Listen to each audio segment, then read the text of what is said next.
Hola, Arracha León. Hola a todos. ¿Qué tal? Bienvenidas, bienvenidos, bienvenides a la presentación de esta novela que tengo entre manos, El aliado, de Iván Repila, que tengo a mi izquierda. Voy a intentar hablar un poco bien de la novela. Voy a intentar que los que y las que no la habéis leído pues, sintáis ganas de leerla. Pero para quienes ya la hayáis leído, también puede ser un buen momento para debatir y hablar de ciertos temas que se presentan en esta novela de manera explícita y de otros temas que quizás se presentan de otra manera no tan explícita. Entonces, ¿qué puedo decir de El aliado? Puedo decir que es la historia del hombre más feminista del mundo, yo creo. De hecho, cuando Iván me dio a leer su manuscrito, antes de que se publicara, tenía otro título, que no era El aliado. No voy a decir qué título era. No hace falta. Porque era muy malo. De hecho, era un título provisional. De hecho, yo le hablé muy bien de la novela, me gustó mucho y le dije que todo bien, excepto el título, que todo mal, ¿no? Y entonces yo le propuse que esta novela debería titularse El hombre más feminista del mundo. No me hizo caso y está bien que no me hicieras caso. No hay que hacerme... Que no es cierto, no es cierto. Yo lo propuse y no convenció. Bueno, en cualquier caso, la novela no se titula El hombre más feminista del mundo, pero sí trata, yo creo, sobre el hombre más feminista del mundo o sobre un hombre que cree ser el hombre más feminista del mundo, ¿no? Quizá me lo puedas luego matizar, pero yo sí creo que él, el protagonista, que al principio no tiene nombre, luego hablaremos de eso también, se cree el hombre más feminista del mundo, o empieza a creérselo, ¿no? El libro comienza con una primera parte en la que nuestro protagonista, que es un hombre estándar, se puede decir, un hombre de unos 30 y tantos años, con un trabajo normal de periodista, que un día decide acudir a una charla de Siri Husband. No sé si se pronuncia así, pero creo que sabéis de quién hablo, ¿no? Y en esa charla conoce a una mujer que se llama, tampoco sé pronunciarlo, se llama Najwa, por ejemplo, como Najwa Nimri, la actriz, pues así. Y esta mujer es una mujer que tiene gafas, que eso siempre pues, nos hace interesantes, ¿no? Y él se fija en ella y entablan una especie de conversación y ella es una académica, ella es una estudiosa del feminismo, que trabaja en la universidad, que conoce todas las teorías, que está al tanto de todas las novedades y demás. Y él se queda prendado y coincide en otras charlas con ella y sigue en las conversaciones y le recomienda ciertos libros, lee un poquillo, lee un par de libros y ve la luz. Se puede decir que después de leer un par de libros se cae del caballo y se convierte al feminismo. Y comienza una relación con Najwa también, comienza una historia de amor.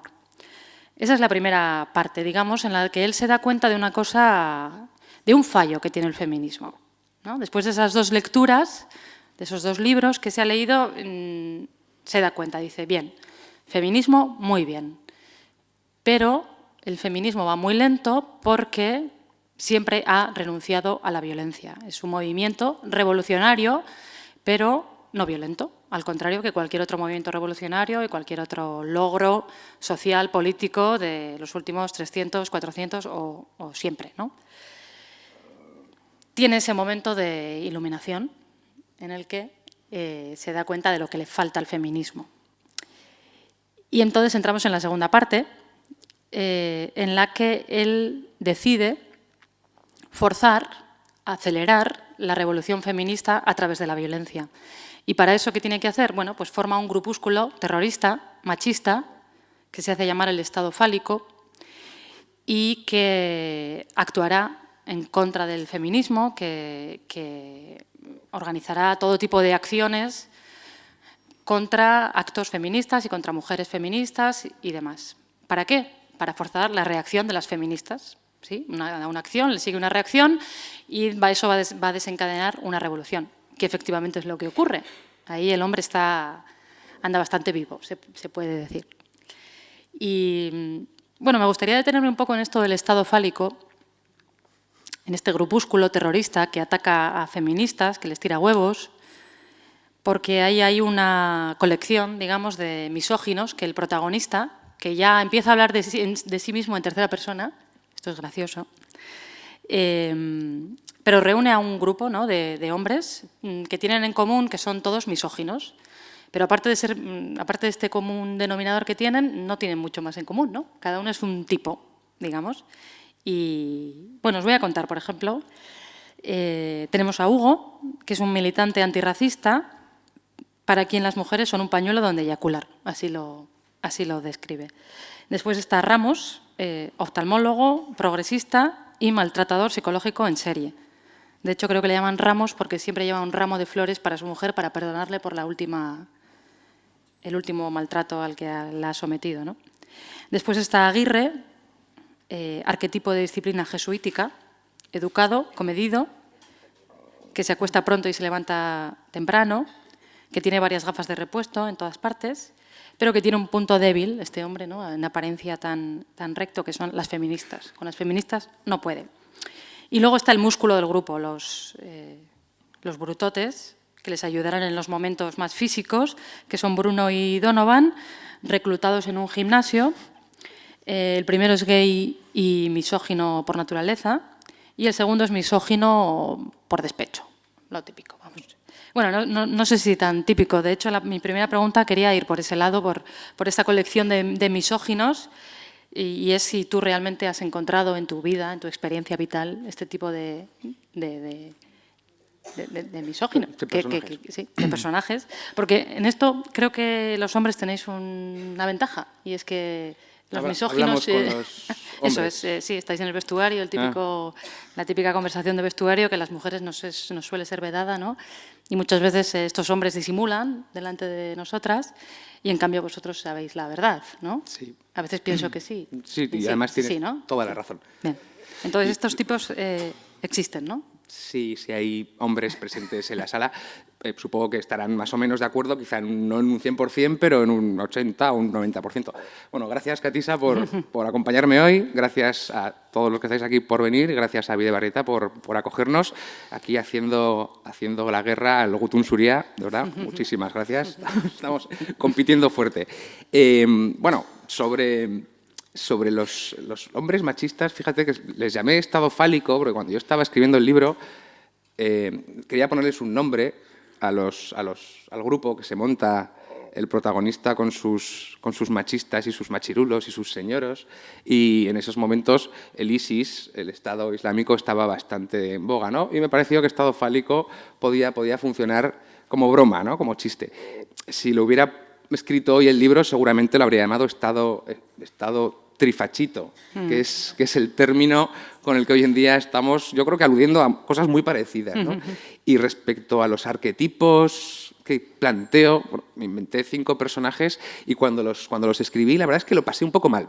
Quiero decir, yo siempre digo que cuando escribimos los escritores tenemos que pasárnoslo bien. Entonces yo me lo pasé bien escribiendo y por eso en las clases de escritura que doy siempre digo a los alumnos, si sufrís escribiendo, dejadlo, dedicaos a otra cosa. Aunque lo que estéis escribiendo os duela, tiene que ser algo que disfrutemos, ¿no? Y cuando yo estaba escribiendo y inventándome estos personajes, en algunos momentos yo recuerdo la sensación de estar en la cocina inventándome alguno de ellos diciendo, oh, Dios mío, qué monstruo, ¿no? Qué ser más aberrante. Lo interesante, yo diría 2 cosas sobre ellos. Una, que sí que son ficticios, pero todos ellos están inspirados, no voy a decir en personajes cercanos o personas cercanas que yo tenga o haya tenido cerca, igual algunos sí, pero sí que en personas que he tenido en un entorno más o menos conocido.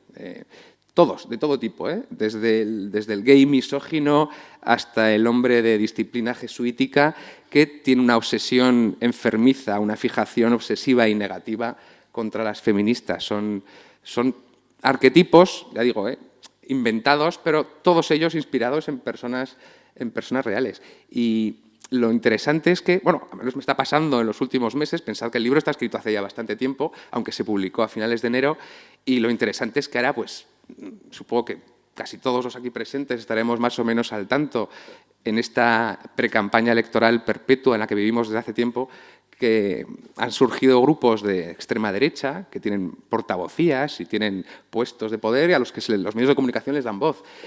Y es bastante interesante, entre comillas, lo de interesante, escuchar cómo algunos de los parlamentos de estos personajes que yo concebí extremadamente machistas, ficcionalmente machistas, casi exagerados, esperpénticos, como es tan machista que la gente va a entender que se trata de un arquetipo, la realidad me ha quitado la razón. Esto, por desgracia, y de repente estoy escuchando pues comentarios de determinados políticos que todos podemos imaginarnos, que no es que sean machistas, que son directamente misóginos o todavía peor, que no hay una palabra para definirlo, ¿no? Y esto está pasando hoy en día en todos los medios de comunicación.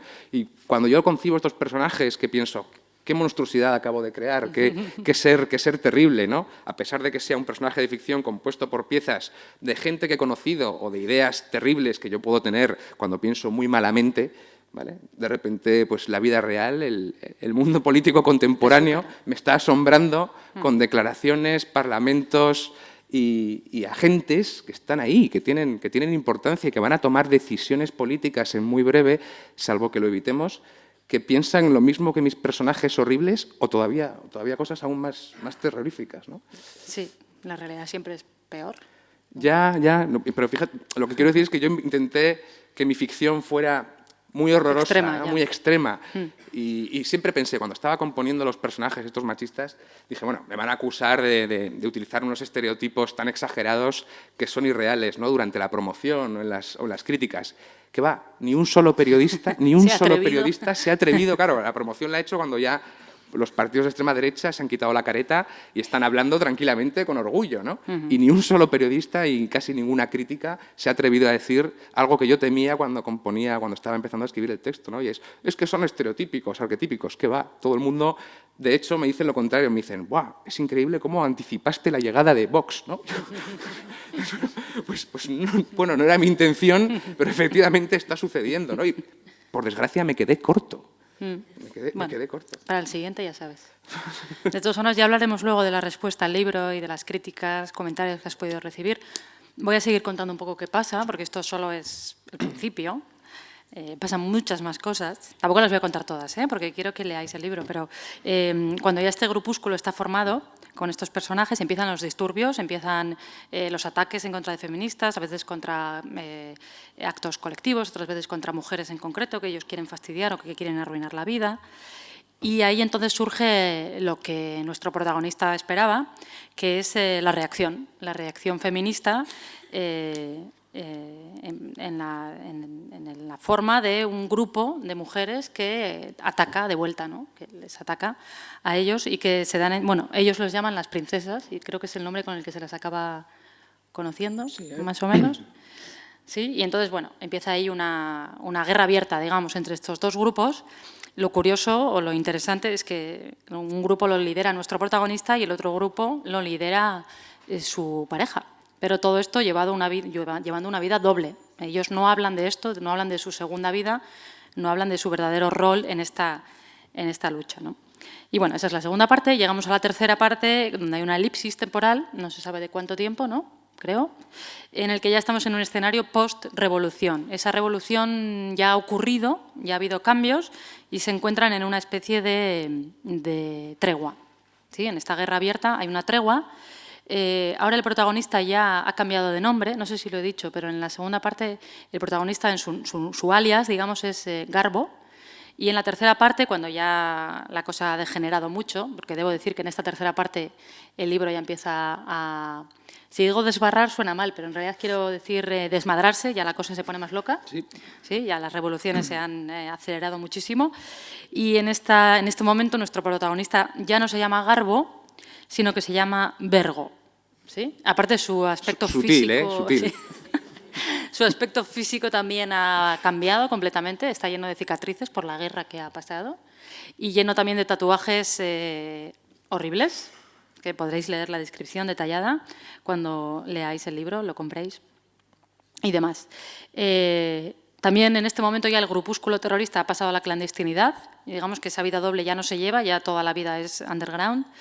Y bueno, vivimos ya en un momento en el futuro, se puede decir, ya entra en juego quizá claves o códigos ya de la ciencia ficción, de la distopía, no sé si estás de acuerdo con eso, pero bueno. Y ya es otro momento que no conocemos, que no es realista, que no responde a los códigos realistas contemporáneos, sino que bueno, se han logrado ciertas cosas en la lucha feminista. Se ha modificado la Constitución. Las tareas domésticas que hacen las mujeres en su casa se remuneran con el salario mínimo, eso sí, ahí has estado fino. Un partido de primera división de fútbol, por ejemplo, lo ha arbitrado una mujer, ¿no? Eso es uno de los grandes logros. Y bueno, ya parece que va a sellarse la paz, que después de esta tregua la líder feminista tiene una conversación con el presidente en el que bueno, se va a sellar la paz y se va a culminar esta paz con una declaración nacional de igualdad. ¿Sí? Y ella, bueno, aquí ya no cuento nada porque es el clímax y es mejor no hablar nada, pero digamos que en esa declaración nacional de igualdad, ese día de festejos, que puede ser como el 4 de julio en Estados Unidos, ¿no? Que funda una nación nueva, suceden cosas muy fuertes.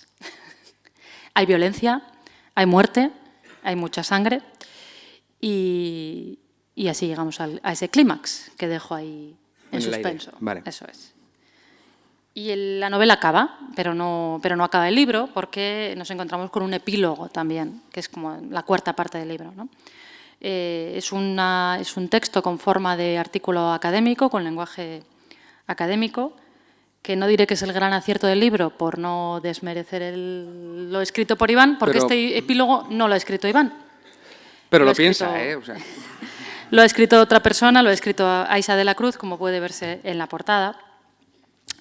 Y, bueno, no digo que es el mejor acierto del libro, pero sí digo que es un acierto. Que ¿Lo está diciendo? No, 2 veces no lo he dicho. Si lo digo 2 veces es que... Hasta nunca. Hasta nunca 2 veces, no. No se puede. Lo que quiero decir es que el epílogo tiene otro tono completamente diferente. Ya he hablado de que habla en un lenguaje académico, que no tiene nada que ver con el lenguaje que se utiliza durante la novela, pero que, sin embargo, dota de cierto, no sé cómo decirlo, aparato teórico, o pone la lupa sobre una cosa que quizá durante el libro ha pasado desapercibida, ¿no? Porque el libro, bueno, Iván mismo ha utilizado el término esperpéntico, exagerado, puede decirse que en algunos puntos es gamberro y demás, y que, bueno, que precisamente por esa forma pueda despistar al lector de lo que late en el fondo, ¿no? De lo que late en el fondo de esta historia, de esta parábola, de esta alegoría, como se quiera entender, ¿no?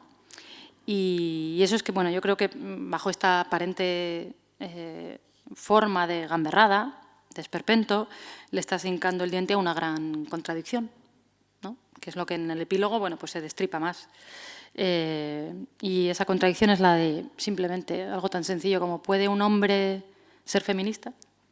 ¿No? Porque este hombre, o un feminista de primera línea en todo caso, ¿no? ¿Puede realmente serlo? ¿Puede liderar una revolución feminista un hombre? Ya que nuestro protagonista pues cree saber mejor que nadie, mejor que cualquier feminista que haya pasado toda su vida trabajando en el tema, pues cree saber mejor que nadie lo que necesita el feminismo, ¿no? Y lo que necesitan las mujeres para liberarse de la opresión. Es decir, que incurre en el, como se ha dicho en varias críticas, en el mansplaining por antonomasia, ¿no? El mansplaining extremo, en el que dice, a ver, yo ya sé lo que necesitáis, chicas. Ahora voy a poner yo manos a la obra y esto ya se va a acabar, ¿no? Porque ya vale. Sí. Esa contradicción está presente, la vives tú o el resumen que has hecho ha sido bastante detallado, un poco spoiler, debo decir. No. Sí, ¿Sí? un poco spoiler, estás diciendo. Perdón, pero dan ganas de leerlo, ¿no? A los que no lo hayáis leído... Que sea solamente las últimas páginas. Efectivamente, no, yo creo que no, es la historia del hombre más feminista del mundo. Es la historia del mansplaining más grande jamás contado, esto seguro. Pero esto que acabas de mencionar, ¿no? Lo de, bueno, quitaos chicas, que ya os explico yo cómo se hace, me parece una actitud tan de tíos que, de hecho, prácticamente la idea original de la novela pasa un poco por ahí, ¿no? Que los hombres hemos sido siempre, y seguimos siendo, tan protagonistas de la historia, tan protagonistas de todo de lo que sucede en el mundo, no solo de todas las revoluciones, sino de prácticamente todos. Somos las personas que estamos siempre en el centro de la habitación, los que tomamos la palabra. Basta mirar los medios de comunicación, nuestros órganos de gobierno, a nuestro alrededor en general, para ver que efectivamente los tíos, ¿vale?, somos los protagonistas únicos e indiscutibles de la historia. Y un poco con esta cosa en la cabeza yo empecé a preguntarme, que creo que es una pregunta, hay 2 o 3 preguntas importantes que un hombre tiene que hacerse frente al movimiento feminista, ¿no? Una de ellas es, bueno, ¿cuál es nuestro papel? ¿Dónde estamos? ¿Dónde nos debemos y podemos situar en el movimiento feminista? Que no deja de ser un movimiento que busca la igualdad y la justicia para todos. Quiero decir, no solo para hombres y mujeres, sino ampliemos el espectro a todas las minorías que se sientan desplazadas del centro, y el centro lo ocupamos los hombres como yo, los hombres blancos, heterosexuales, cis, de clase media, con estudios superiores, que somos los que hemos hecho el mundo y para quienes estamos haciendo el mundo. Creo que esto es bastante claro. Cuando yo empiezo a preguntarme por todo esto, digo, bueno, efectivamente, un hombre puede ser feminista, y si puede serlo, ¿cuál es su espacio, ¿no? La primera idea que me viene a la cabeza, efectivamente, es que, bueno, el feminismo, como buen hombre bien intencionado, que se decía feminista, y como he dicho en alguna entrevista, feminista de lunes a viernes, ¿vale?, de los que se les llena la boca diciendo yo estoy a favor de la igualdad, y ya está, y esto es todo lo que hemos hecho a favor de la igualdad. Ni siquiera viernes, ¿no? Yo diría lunes a jueves, ¿no? Bueno, ya sabes que... Luego te digo por qué, vale. privado. Podemos hacerlo público. No. Y, vale, pues vamos a decir de domingo a jueves está bien. Y luego, efectivamente, cuando llega el fin de semana, pues no somos tan feministas, ¿no? Yo pensaba, dándole vueltas a todo esto, pensando en el lugar que podemos tener en el movimiento feminista, en qué hemos hecho bien, qué hemos hecho mal, cuál es nuestra participación, la primera pregunta que me surgió fue la de si un hombre puede ser feminista. Y con esta idea en la cabeza empecé a plantear el personaje principal, porque creo que lo que casi cualquier tío hace en cuanto ve algo que le interpela, y en el caso del personaje, que es un hombre bien intencionado, que está a favor de la igualdad, que cree en la justicia social y que está, desde luego, a favor del feminismo, su primer pensamiento es voy a integrarme en el feminismo. ¿Y cómo hacemos los hombres en todos los ámbitos de la vida? Entramos como elefantes en una cacharrería. Y en cuanto vemos algo que no nos gusta o que no compartimos, pensamos que nosotros tenemos la razón. Siempre, claro, en un movimiento en el movimiento feminista, donde son las mujeres las que están tomando decisiones, están haciendo encuentros, hay círculos de debate y llevan años estudiándolo, un hombre como el protagonista, lo primero que dice es que me parece que no estáis haciéndolo como yo creo que podríais hacerlo. Yo os voy a dar un par de pistas, ¿no? Esto que a priori es un poco, efectivamente, esperpéntico y suena ridículo, dicho así, en realidad es el comportamiento que creo que tenemos la mayor parte de los hombres en todos los ámbitos y también en el feminismo. Basta ver las últimas manifestaciones del 8M que pedían clarísimamente desde todos los grupos que las organizaron y todos los círculos que, por favor, en la manifestación de la mañana especialmente, ningún hombre estuviera a la cabeza de la manifestación. Y todos pudimos ver claramente, incluso aquí en Bilbao, cómo había grupos de hombres disfrazados y con pancartas, no sé qué, en la cabeza de la manifestación. Muy bien, chicos, habéis escuchado perfectamente lo que los círculos feministas estaban pidiendo, ¿no? Pues este comportamiento de no escuchar, de no estudiar, de no tener interés en realidad en lo que nos estáis diciendo las feministas, sino de lo que yo pienso del feminismo, porque, por lo visto, soy un especialista, es el comportamiento que creo que tenemos la mayor parte de los hombres. Cuando yo pienso en los hombres, pienso que habrá un grupo en una esquina que lleven años ya trabajando en temas de género, gente muy especializada, a la que he leído con atención y de la que he aprendido mucho. Y en el otro extremo está la gente radicalmente machista, los que he mencionado antes, los que son irrecuperables, los que creen que la mujer tiene que estar, desde luego, pariendo y en la cocina y nada más que eso.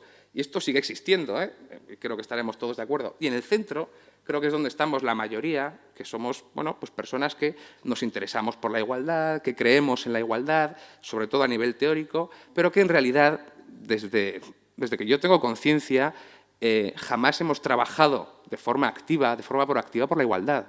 Esto es la verdad. Yo me he criado en una familia estándar donde el comportamiento estándar es machista, pero no es solo mi familia, es en todas las familias de mi alrededor, en toda la educación que yo he recibido, y la educación no es solamente tu casa o tu colegio, son los medios de comunicación, son los productos culturales que consumes, es la publicidad, la educación es un montón de cosas, es el grupo de gente con el que te relacionas cuando sales, ¿no? Con todo esto en la cabeza, no tenía ninguna duda de que el comportamiento lógico, a pesar de que pueda ser esperpéntico al comienzo del libro, el comportamiento lógico de un tío, cuando entra en el feminismo, es explicarles a las mujeres lo que es el feminismo. Y como el feminismo, pues, desde el punto de vista de un tío, es un movimiento revolucionario que va muy despacio, y esto es algo que yo incluso puedo pensar a nivel personal, fuera de mi personaje, pues un hombre como el personaje dice, yo creo que se pueden acelerar las cosas. Vamos, chicas, que yo os explico cómo hacerlo, ¿no? Esto es terrible. Y, efectivamente, el protagonista se convierte, de alguna forma, el protagonista del libro, se convierte en protagonista de un movimiento que lo único que nos exige a los tíos es que no seamos protagonistas. Y esto es algo que nos resistimos a entender, que nos resistimos a aprender y que nos resistimos a escuchar. Y el ejemplo que he puesto del 8M es completamente cierto y creo que sigue sucediendo. Tenemos imágenes de políticos defendiendo el feminismo donde son hombres detrás de carteles defendiendo el feminismo o hombres que tienen detrás a un grupo de mujeres, pero son ellos los que toman todo el rato la palabra y así continuamente. Quiero decir, los hombres no nos estamos dando cuenta de que tal vez por primera vez en la historia hay un movimiento revolucionario que es justo, que es necesario y que si todo va bien dentro de 200 años la gente se dirá feminista con la misma naturalidad con la que hoy nos decimos demócratas, es lo que yo creo, pero no nos estamos dando cuenta o creo que nos estamos resistiendo mucho, o yo me he resistido mucho y creo que la gente de mi alrededor también, a asumir que lo único que nos exige el feminismo es que no seamos protagonistas del movimiento. Entonces, cuando yo empiezo a escribir el libro, pienso, un hombre no puede ser feminista porque está en el lado bueno de la balanza, por así decirlo, y no tiene la capacidad de ponerse en el lugar de lo que no es. Y cuando yo termino de escribir el libro y lo dejo reposar y lo comento contigo, con otras personas, con mujeres de mi entorno y con algún hombre de mi entorno también, bueno, llego a otro tipo de reflexión, ¿no? Que es que sí, un hombre sí que puede ser feminista, pero como mínimo asumiendo dos condiciones. Una, que jamás podrá ser protagonista del movimiento, y esto nos está costando muchísimo. Y dos, que lo primero que tiene que hacer, incluso antes que esto, es asumir que es un machista. Y que todos los hombres somos machistas, esto es innegable. Y cualquier hombre que hoy me diga que no es machista, lo siento mucho porque igual suena agresivo, pero lo pienso de verdad, o es un mentiroso o es un inconsciente. Habiendo sido educados y habiendo crecido en una sociedad como esta, patriarcal y machista, es imposible que un hombre no lo sea. Entiendo que podemos estar más o menos deconstruidos, como se dice ahora, en nuestros aspectos de masculinidades, y que podemos haber corregido más o menos comportamientos, pero seguimos teniéndonos, están dentro de nosotros, ¿no? A partir de ahí, efectivamente, el protagonista se encuentra con una contradicción que dentro de la propia ficción, claro, estamos hablando de la novela de un tipo que se torna protagonista de un movimiento que le piden no ser protagonista, pues si lo miramos desde fuera, es decir, fuera de la propia ficción, sino el libro como objeto, como artefacto, el libro es una contradicción en sí misma. Me parece que es un arma arrojadiza, en primer lugar hacia mí, que lo he escrito, y en segundo lugar, me parece que, y esto creo que es interesante, que es lo que apunta un poco el epílogo, es un arma arrojadiza contra todos los hombres. Es, oye, chicos, puede gustaros más o menos la novela, puede interesaros más o menos la ficción, la peripecia que se cuenta, pero si lo miramos con distancia y vemos con perspectiva como el significado profundo o el libro como artefacto, lo que está muy claro es que hay una contradicción enorme en que intentemos ser todo el tiempo protagonistas y queramos participar del feminismo como hemos participado de todas las demás causas que en un momento se han dado en el mundo. Yo creo que darnos cuenta de esa contradicción, asumirla y decir, hostias, es verdad, mi participación en el feminismo es escuchar, es ser activo, es estudiar, es leer textos, es dejar de ser vago, dejar de ponerme de perfil. Hay un montón de cosas que podemos hacer, pero una fundamental es no ser protagonistas de ello, ¿no? Y yo creo que el libro pues, es casi una enmienda al hecho del propio libro. Y me parece que es una contradicción hermosa. Sí, por ejemplo, se me ocurre que Iván Repila podía ir más pequeño y Aisha de la Cruz podía ir más grande. Para la segunda Sobre todo porque la parte más valiosa del libro, como ha quedado bastante claro, es el epílogo. Sí. Cosa- No, que no. No, Te digo por tercera vez que no voy a decirlo. Pero... Pero además es que además lo pienso, ¿eh? Quiero decir que el libro sin el epílogo de Aisha estaría cojo. Sería un libro peor, porque sería...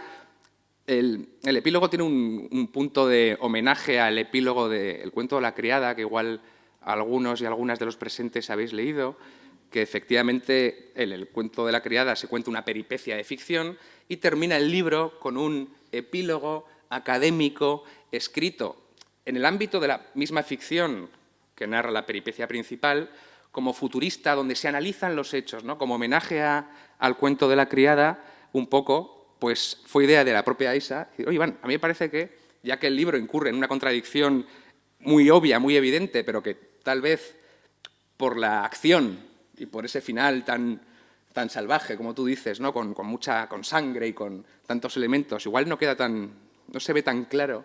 Podríamos añadir, y se le ocurrió a ella, no a mí, hay que reconocerlo, podríamos añadir un epílogo académico que ya incluye además un corpus teórico que no hay en la propia ficción, en la novela, por así decirlo, para que, bueno, los más atentos, los más interesados puedan decir, oye, que os dais cuenta de que todo esto es una contradicción, como con la contradicción con la que vivimos los hombres frente al feminismo prácticamente todos los días, ¿no?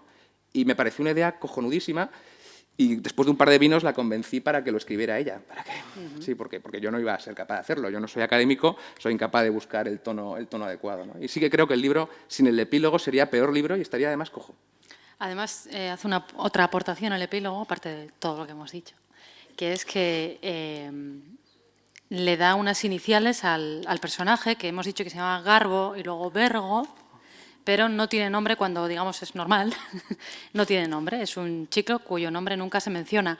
Y, sin embargo, en el epílogo se nos dice que este hombre, antes de llamarse Garbo, antes de llamarse Vergo, se llamaba IRR, que casualmente son tus iniciales, ¿no? Sí, bastante, sí. Entonces, bueno, ahí entra en juego, claro, la identificación autor-narrador, que es una identificación que, bueno, Aisha fuerza, ¿no? Que no sé yo si tú querías hacerlo tan explícito, pero bueno, ella en su epílogo pues lo hace, ¿no? Y cualquiera que mire en Wikipedia cuál es tu segundo apellido, que ahora no me acuerdo cuál es, la verdad, es Ruiz. Pues sí, sabía que era R, claro, pero no, Iván Repila Ruiz y RR, y entonces decimos, bueno, es Iván todo el rato, es Iván a medias, es Iván al 80%, vamos a hacer un test para saber cuánto de Iván hay en IRR, alias Garbo, alias Vergo. Solo un apunte antes del test, solo un apunte. Lo de que no tenga nombre el personaje, esta es la primera novela que yo escribo en primera persona. Todas mis otras novelas estaban escritas en tercera. Y la primera parte del libro, también como para entretenerme yo a nivel técnico, y me parecía que a nivel técnico era muy interesante trabajar con cosas en el libro, fuera de la peripecia, de la anécdota, de la trama, de la creación de personajes. El personaje habla de sí mismo en primera persona, entonces no se dice a sí mismo su propio nombre porque ya se lo sabe, y luego en cuanto entra en contacto con el grupo de machirulos, él utiliza un seudónimo, que es Garbo. En ese momento, cuando él utiliza el seudónimo, cuando está con los machirulos, con los machistas salvajes, a nivel narrativo me parecía muy interesante que él, que quiere tomar distancia, que él no se identifica con ese grupo de machistas del que es líder, dije, a nivel narrativo me parecía, o técnico, me parecía que podía funcionar cambiar de la primera persona a la tercera persona. En ese momento él deja de utilizar, cuando está con ellos, la primera persona, que sigue manteniéndola cuando habla con Najwa, con su pareja, y entonces él habla en tercera persona. Cuando se refiere a Garbo, obviamente se refiere a sí mismo. Y esto lo hago yo porque me parece que técnicamente es interesante a nivel narrativo, y él lo hace a un nivel emocional, ¿no? Como para tomar distancia. Creo que es coherente con el personaje. En la tercera parte se cambia el nombre porque también cambia el narrador, ¿no? El narrador sigue siendo en tercera persona, pero todavía tiene más distancia. Sí, el personaje se le ha ido de las manos. Se le ha ido de las manos. Entonces, efectivamente, dije, bueno, me parece que Garbo, que además es un homenaje a un famoso agente doble de la Segunda Guerra Mundial, dije, bueno, ¿cómo le puedo llamar en la tercera versión, ¿no? Con este tercer narrador que todavía está más lejos del segundo, ¿no? Y que sigue siendo. Y dije, bueno, vamos a darle la vuelta. Y de Garbo llegué a Vergo y que además me parecía que después de estado fálico, pues... Sí, no, está en la línea y es totalmente todo coherente. todo el absoluto sentido. Sí, pero vamos a hacer el test, ¿eh? Venga, lo que quieras. Lo que yo te propongo es, yo he sacado unas citas que dice IRR o Garbo, creo que son todas de esas dos partes, y tú me dices hasta qué punto te identificas, las suscribirías, serías capaz de decirlas en público sin una careta y demás, ¿vale? Bueno, Me puedes decir, no, esto es el personaje y lo dejamos ahí porque qué entendemos... buena idea, ¿no? Entendemos perfectamente que es una ficción y que es un personaje, entonces Vale, no tienes vale. más que decir, no, esto no soy yo, Vale, ¿vale? vale, Nos lo vale. vamos a creer y no lo vamos yo no lo voy a poner en duda, ¿vale? No lo voy a poner en ¿Os duda. da confianza?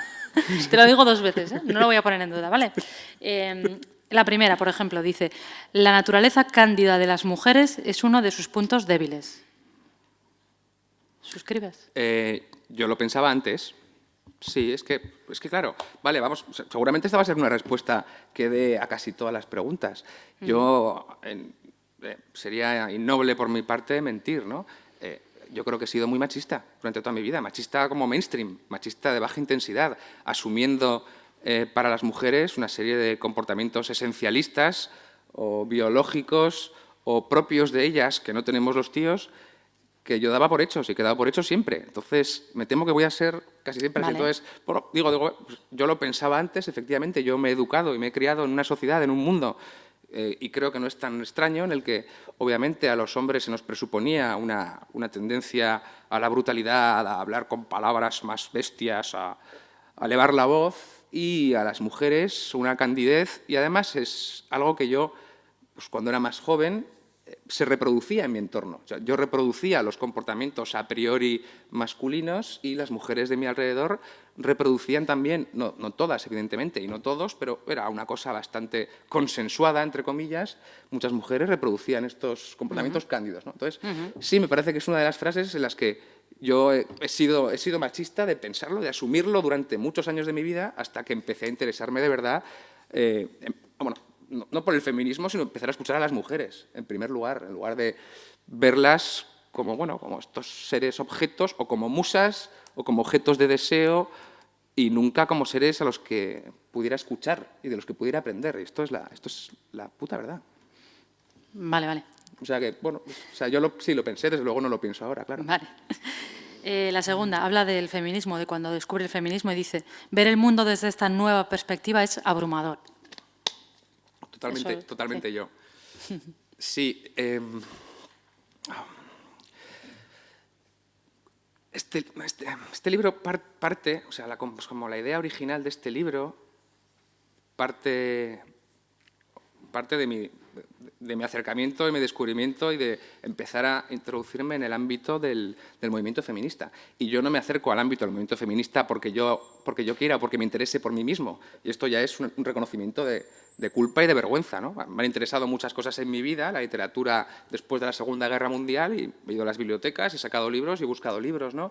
Y el feminismo me interesaba, pues en plan, sí, a favor de la igualdad, muy bien, pero había leído yo, me había preocupado por acudir a charlas, a leer textos de ficción, ensayos, conocer el feminismo de forma histórica o de forma contemporánea, en absoluto, ¿no?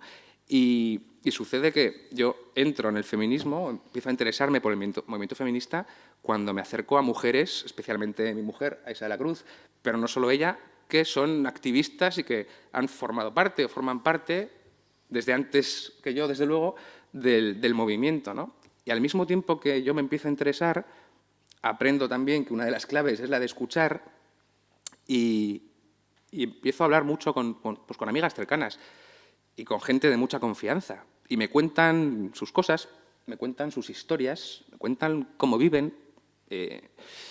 Y la verdad es que en una amplia mayoría lo que me cuentan son historias de terror. Sería, o sea, no, tampoco quiero hacer un superdrama, ¿no? Pero es verdad.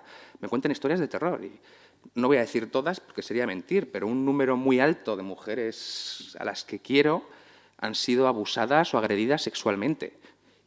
Y hablo de un número estadísticamente muy alto. Y me han contado cosas que nunca me habían contado, que nunca han contado a nadie, que desde luego no han denunciado. Y estoy hablando de los casos como más severos, ¿no? Agresiones sexuales. Y luego, si bajamos un poco el nivel, aunque todo forma parte en realidad de lo mismo, ¿no? Pues al escuchar me han contado muchísimas otras cosas y desde luego que la sensación general es la de he vivido yo en un mundo plácido de hombres felices donde como un cerdo que se revuelca y por la noche dice qué tranquilo estoy, qué satisfecho, yo soy una persona a favor de la igualdad, ¿no? Ahora, voy a dormir tranquilo y hasta que he empezado a escuchar, a preguntar y a interesarme no me he dado cuenta de que el mundo es una pesadilla. Porque uno piensa, yo pensaba en mi prejuicio, ¿no? Esto de estas cosas horribles que pasan en México, pasan en Ciudad Juárez. Y si pasan en España, les pasan a las inmigrantes o les pasa a la gente pobre. He sido así, esto es la verdad, he sido así de cruel, de clasista, de racista. Y a partir del descubrimiento de todo esto, bueno, pues no digo que me empezara a agobiar, sino que es que, efectivamente, abrumar igual es la palabra que encontré para el libro, pero la sensación personal, humana, mía, de Iván, fue aún peor. O sea, hubo algún tiempo, unos meses, de muchas conversaciones con muchas historias muy duras en las que yo pues viví pesadillas. Quiero decir que me sentía muy incómodo con mi vida, con estar en el mundo, con escuchar todo eso y no saber cómo gestionar tanto horror cotidiano, diario, que ha sucedido y sucede a mi alrededor y del que había sido un ciego, sordo y desde luego mudo, ¿no? Y hasta en algunos momentos cómplice, ¿no? Cómplice por mis silencios, cómplice por mi falta de interés y cómplice por no haber actuado, ¿no? Por no haber defendido a una chica a la que un colega mío borracho le estaba baboseando, ¿no? Y simplemente disculparlo, ¿no? Perdona, es que está borracho, ¿no? No, es que está borracho, no. ¿Esto qué? Estoy justificándolo, estoy defendiéndolo. Por favor. No, hombre, no, hay que ponerlo en su sitio, ¿no? Y yo he sido cómplice de un montón de actitudes así, y como esta puedo poneros 1000 ejemplos. Entonces, sí, desde que empecé a ver el mundo con esta perspectiva, como le pasa al personaje, es abrumador, pero también es desolador y, bueno, y mirándolo positivamente, que tampoco quiero ser como muy negativo, te da como muchas ganas de activarte, ¿no? De participar y de hacer cosas para cambiar el statu quo. Perdón por la chapa. Esta es un poco diferente, no va del mismo tema. Dice, los hijos de mis amigos son el impuesto revolucionario de la amistad. ¿Podrías suscribir esta? Sí, sí, podría. Pero podría hacerlo pero con humor, ¿no? Porque algún amigo con hijos hay presente, incluida tú. Entonces, pues sí, claro, pues sí, la suscribo, pero la suscribo como un chiste, ¿no? Pero además, estás a punto de suscribirla porque tú también estás a punto de ser padre. Ya, entonces tendré que modificar la frase y será sí. Mi hija mi hija es lo mejor del mundo. Ese impuesto revolucionario a nuestra juventud, o yo qué sé, a nuestra madurez, ¿no? Sí, pues bueno, pero esto supongo que es normal, ¿no? Yo además casi todo mi entorno, mi cuadrilla, pues son padres desde hace tiempo, ¿no? Y esto ha supuesto, yo no, aunque vamos a serlo pronto, y esto ha supuesto pues una desconfiguración, obviamente, en nuestros hábitos de salir, en las horas a las que salimos. Pues antes salíamos a las 10 de la noche y volvíamos borrachísimos a las 4, pues ahora quedamos los mediodías a tomar rabas. Hombre, pues no es lo mismo. Es cierto que mi hígado, ya tengo 40 años, ya no aguanta como antes. Entonces, casi que lo agradezco, pero delante de ellos al menos tengo que mantener cierta imagen de crápula que solicitan, ¿no? por mi trayectoria. Pero sí, bueno, entonces, sí, es verdad, pero como un chiste simpático, no con mala leche. Así lo hemos entendido, no te preocupes. Ya, sí. Tengo algunas más, pero quizá podemos abrir un poco el debate y no... Si alguien quiere comentar algo, si no yo puedo seguir hablando y preguntando, pero si a alguien le apetece en este momento decirle algo a Iván. ¿O a Katisa? Bueno.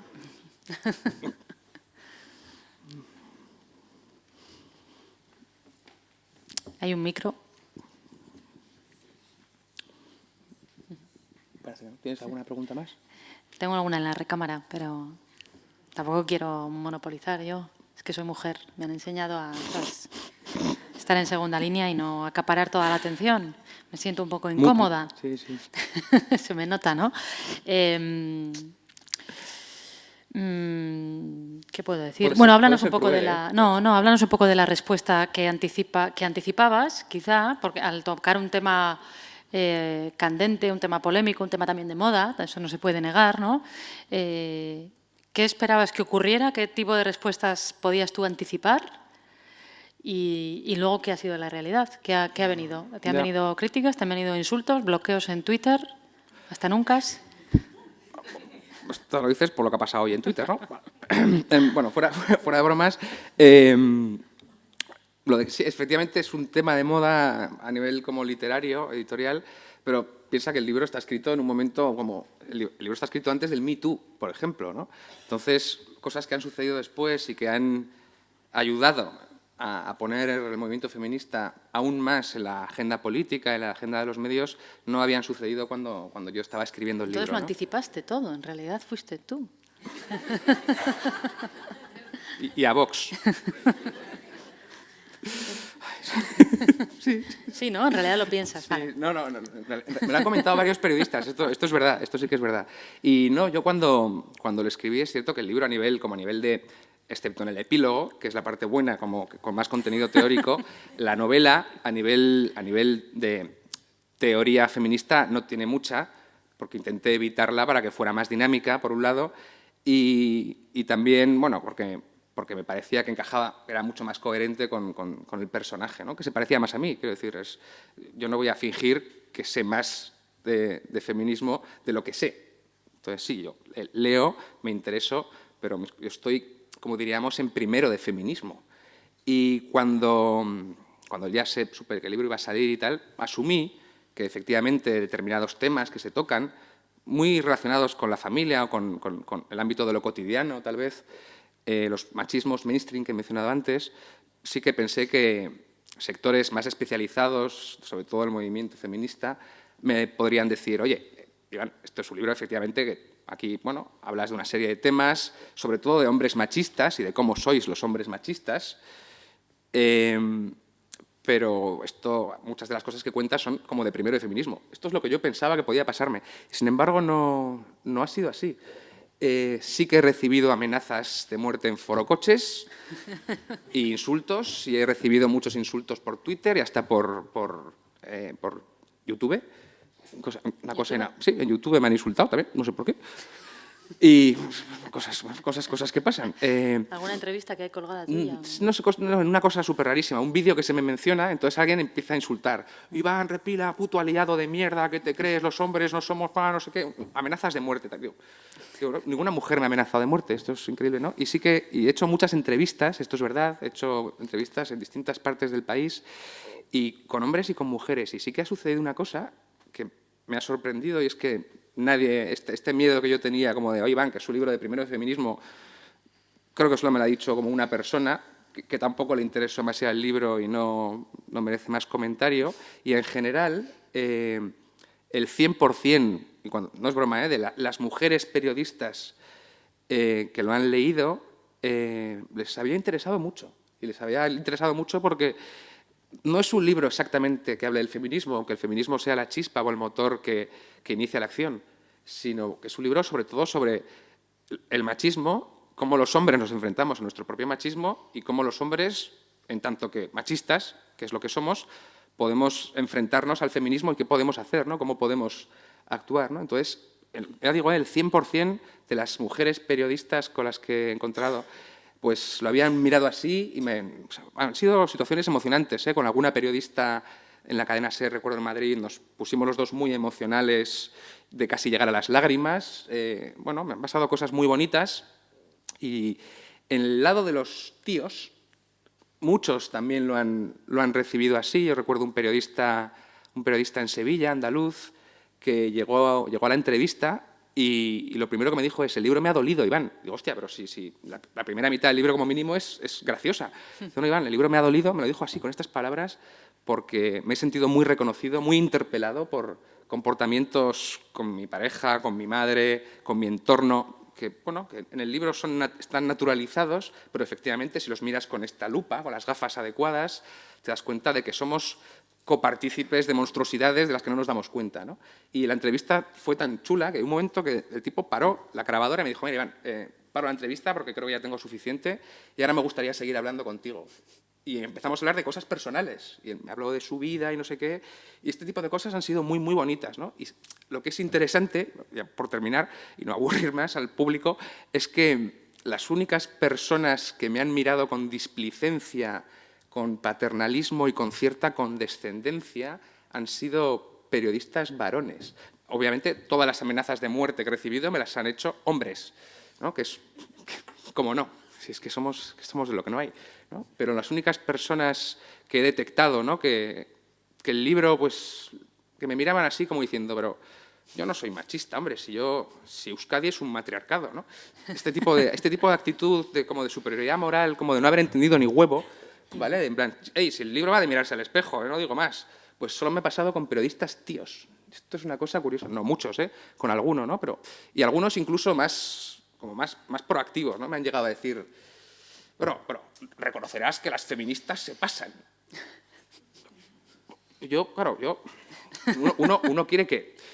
Uno quiere no montarle un pollo al periodista, ¿no? que te está entrevistando, pero le preguntas, oye, ¿pero se pasan en qué exactamente, ¿no? Y a partir de, en cuanto entras un poco y empiezas a rascar, dices, bueno, me puedes poner, no sé, un par de ejemplos de en qué se pasan. Te das cuenta de que no hay argumentos, de que son ideas preconcebidas que tenemos, que yo tenía, que nos ha instalado el sistema en el que vivimos desde hace décadas, ¿no? Entonces, siempre ha sido la estrategia del patriarcado para combatir el feminismo, que hasta hace 4 días ha funcionado perfectamente, ha sido convencernos de que las feministas erais todas feas, lesbianas, sucias, camioneras, mal habladas y que queríais cortarnos la polla. Y esto suena muy bruto, pero es en realidad, esto es lo que el patriarcado y el sistema nos ha inculcado, al menos a mi generación, no digo ya las anteriores, que erais las feministas. Y esto, claro, contra todo esto hay que combatir, Contra todo esto hay que combatir, sí. Entonces, las sensaciones han sido generalmente muy buenas. Con este libro me ha pasado lo que no me ha pasado con ningún otro, es que muchísima gente por Twitter o por Instagram, gente que no conozco, quiero decir, pues me ha escrito invitándome a su librería, a la que no he podido ir, invitándome a algún sitio, dándome las gracias, interesándose, felicitándome, preguntándome cosas. Quiero decir, bueno, me han pasado cosas muy bonitas, alguna menos bonita, pero sobre todo cosas chulas. ¿No? Las amenazas de muerte han sido compensadas por... Sí, por las cosas muy, muy bonitas que han pasado, esto es verdad. Pues muy bien. Pues yo encantado. Estupendo. A ver si ahora se anima alguien, ¿no? Yo creo que es una buena oportunidad de poder amenazarlo de muerte en persona. Quizás su mujer... ¿En serio? Hacerlo. Perdón, yo por alusiones me voy a personar. Ella es la autora del epílogo. Sí. Quería primero comentar una cosa que me ha venido ahora a la cabeza escuchando lo de forocoches y tal, y es que no me había dado cuenta, pero creo que lo que te hace feminista, Iván, no ha sido escribir este libro, ¿no? Que no sé si ha quedado claro antes lo que comentabais de que el libro simboliza una contradicción, porque en el fondo tú como autor, el haber publicado un libro sobre feminismo te sitúa de nuevo en el centro del debate, ¿no? que es lo que el propio libro censura. Y me estaba dando cuenta ahora que le debes mucho a Forocoches, porque creo que es la forma de sortear esa contradicción. Un hombre se vuelve feminista de verdad cuando acaba siendo sujeto de las violencias de las que somos sujetas las mujeres todos los días, ¿no? Así que, bueno, de alguna manera el hecho de que ahora estés en la línea de fuego pues te hace estar más con nosotras que incluso cuando escribías el libro. De todas formas, la pregunta iba un poco es decir, por un lado, el hecho de que los machistas te insulten significa que... Y esto, bueno, es decir, te lo planteo a ti, pero se lo planteo a Katisha, que también es una autora que trata temas feministas en sus libros, incluso lo hago extensible a mí misma, y es, de alguna manera, es decir, la gente que no está convencida cuando escribimos libros de este tipo, no les convencemos, solo podemos aspirar a esta reacción adversa. ¿Te ha pasado que alguien que no estuviera convencido con los postulados que defiende el libro haya cambiado de idea, o es imposible hacerles cambiar de idea y, por tanto, qué sentido tiene también escribir este tipo de obras que escribimos? Bueno, y luego comento, y luego comentas tú, si quieres. Habla. Buena pregunta. En el caso del periodista sevillano, sí que obviamente, de forma además como cristalina, el libro hizo un cambio, hizo mella en esa persona. Y no ha sido la única, me consta.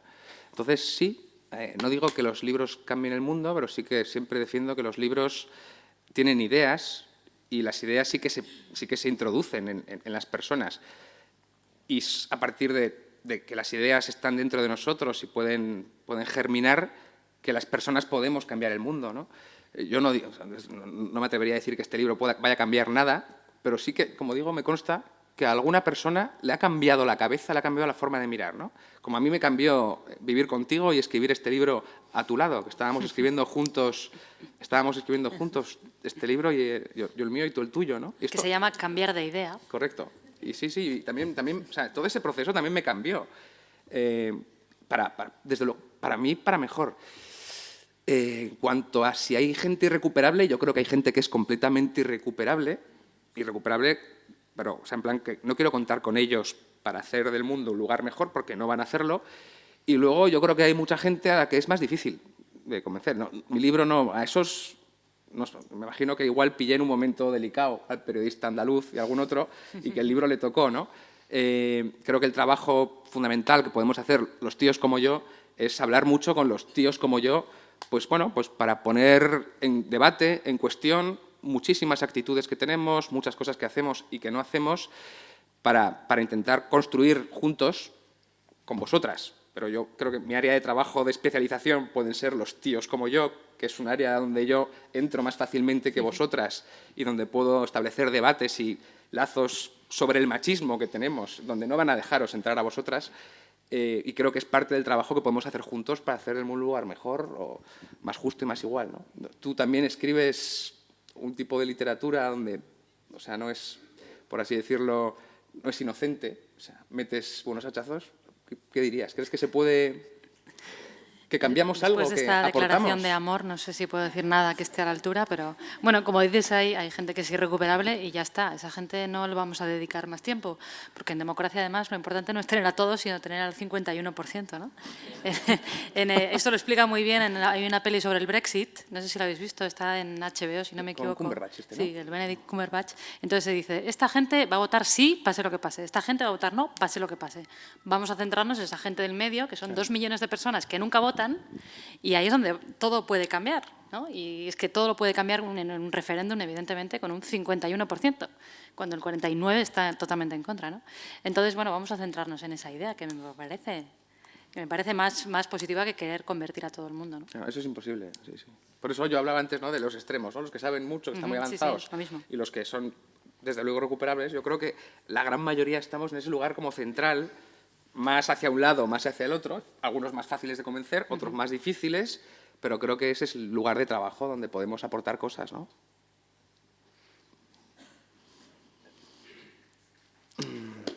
¿Algún otro comentario?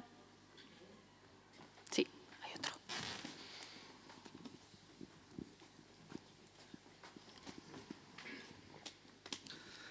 Yo muchas veces uso el WhatsApp para decir verdades que enmascaro con un jajaja. O sea, yo suelto una verdad que no me atrevo a decir quizá en la vida real y lo enmascaro como broma, como si fuera a tener menos relevancia.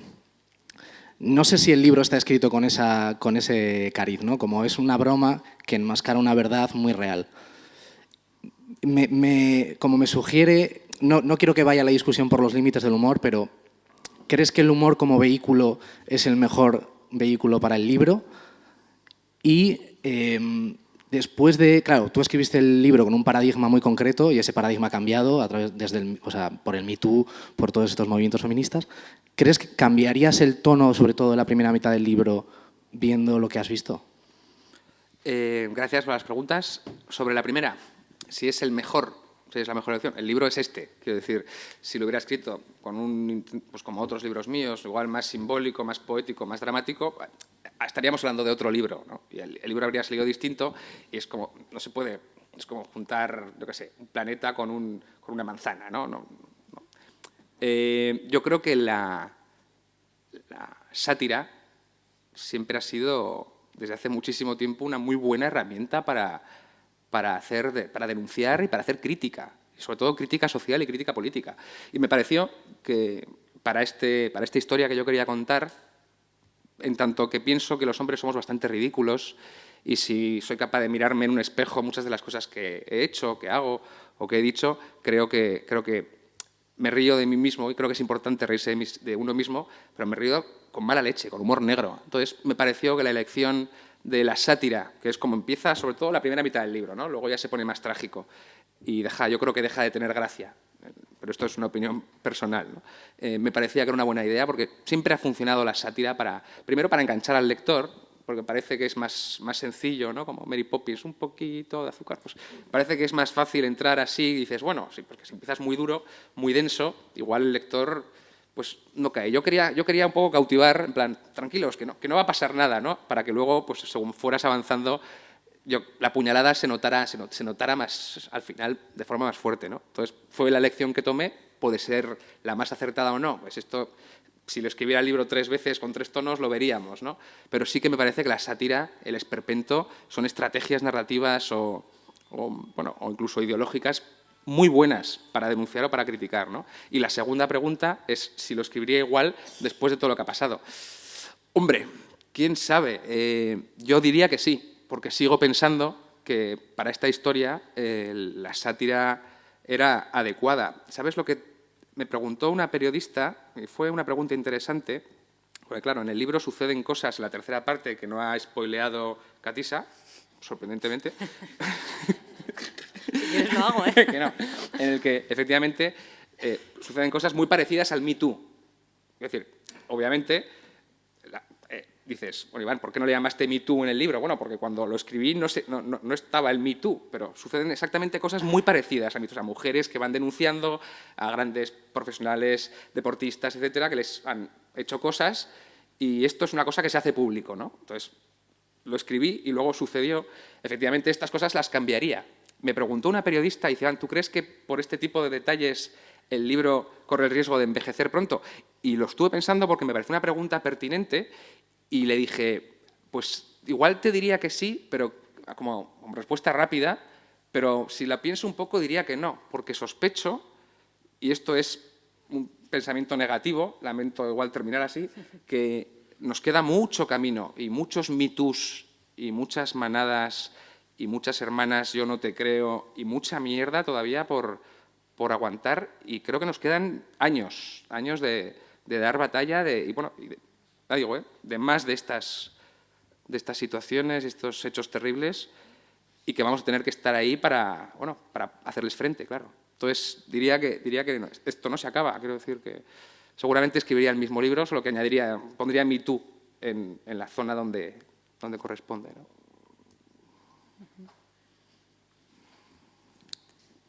Una última, quizás, o dos más. No. Por poner presión, ¿eh? En realidad no nos han dicho nada, pero... ¿No os animáis? Sí, alguien se anima por ahí.